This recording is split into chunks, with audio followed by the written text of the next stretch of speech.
Okay, so in this video, I'm going to be going over how to make a viral short. A lot of people in my Discord ask me, oh, could you look at my video? Like, tell me if this is viral. What do I do differently? I'm making this video for all of you people asking that. Because the truth is, I get way too many DMs. I can't respond to all of you. So hopefully this video gives you the broadest amount of advice that you could apply it to whatever niche you're in. And in case you're wondering who I am, I have a silver play button. From my faceless channels, you can see this one right here has 30 million views in the past 28 days and has made $4.7 thousand.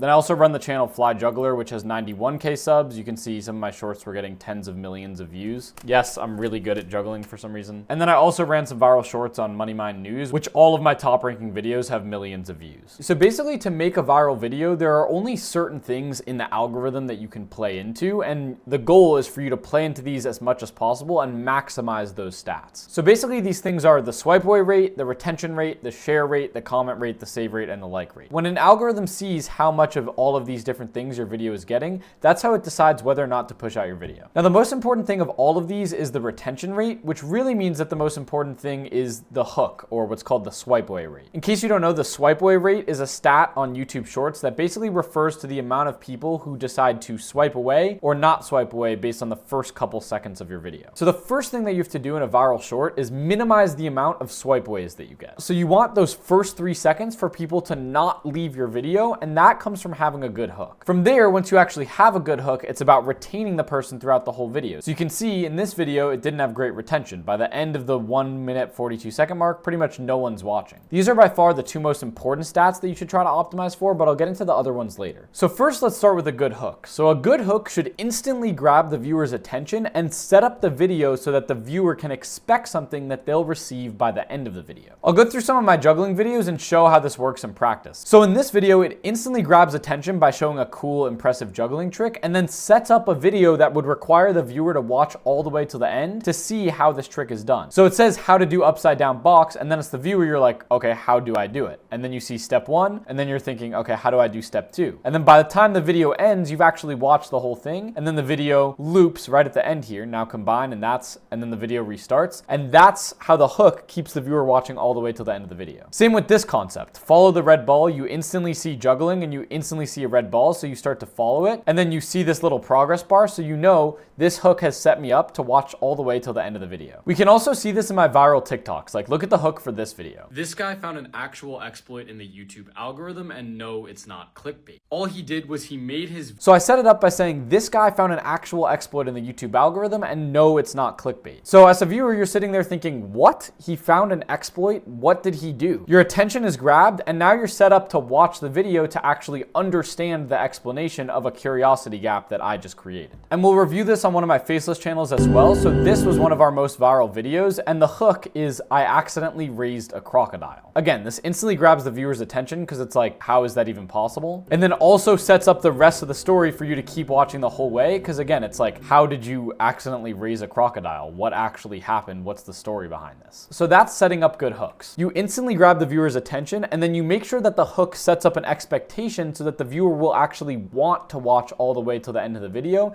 and they believe that they're actually going to get something out of staying on the video. Then it's about the retention rate, which means you keep pretty much re-hooking the viewer the whole time until the video ends. So again, when you apply this, you might start with a hook like I accidentally raised a crocodile, but then continue the story by re-hooking the person every time. So when it says she slowly became more comfortable, people are waiting to see like what this human crocodile interaction actually looked like. And throughout the story, then it says, but we started noticing some changes, again, opening a curiosity gap, and then continuing with the story, saying she was getting bigger and bigger, her skin started to toughen, and people are still waiting to see what she looks like as a fully grown-up crocodile. And then it says, definitely not a lizard, but that didn't change anything. And then finally, they get the payout at the end, we love her just the same, and you actually get the human interaction with the animal. So there's many ways to increase retention, but in my opinion, that's one of the best ways, by continuously hinting at the payout, but never giving it to them until the very, very end of the video. One of my favorite examples of this is this video where this guy started doing some parkour, and what he did is he uploaded the exact same video twice, but the first time he responded to a comment that said do a longer version of the parkour, and this only got 75,000 views. But on the second version he uploaded, it was the same video, but he responded to a comment that says parkour until you fall into the water, and on the second version it got 8.2 million views. The second one got so many more views because it actually is hinting at a payout. Like, is this guy gonna fall into the water or not? So way more people actually watched the full video, which means it had a higher retention rate and YouTube pushed it out even harder. Now you have to creatively apply this thinking to whatever niche you're in. So I can't look at everyone's video and decide for you what's gonna increase retention rate. You have to try to figure that out based on whatever niche you're in, but this is the principles of getting a viral video. And again, this works for pretty much all social media platforms right now because that's the main thing that almost all of them care about. Then here are the last couple things you can optimize for, but really the main thing is retention rate and hook. If you master that, you'll be pretty much set. And then shares, I think, is the only really other important thing on social media, and the rest don't really matter that much. So the reason that shares can be an extremely powerful thing is because if one person shares it to an average of more than one person, then your video doesn't even need to have a good hook or retention rate because that video is going to get shared so much that it's guaranteed to get views. So in my opinion, there's two good ways to trigger it. One is by being relatable or self-deprecating, and two is by doing something that's either really controversial or really hard to believe unless it was caught on camera. So I guarantee you a video like this was shared around like crazy because people were thinking, what just happened? Like someone actually accidentally raised a crocodile? I have to show my friend because this is impossible to believe. Is this even true? That also probably has some controversy in it too, right? Because people are looking at this and thinking like, no, he didn't do that, and then sent it to their friend to try to show if they actually did it or not. So that's how I try to do it normally, but you'll see this with a lot of the skit YouTubers actually. They'll do a skit where it's like that one person who always does blah, blah, blah. And then when people watch that, they see, oh, that's exactly what my friend does, and then they send it to that friend. So those are two ways that you can get more shares. Again, this works whatever niche you're in.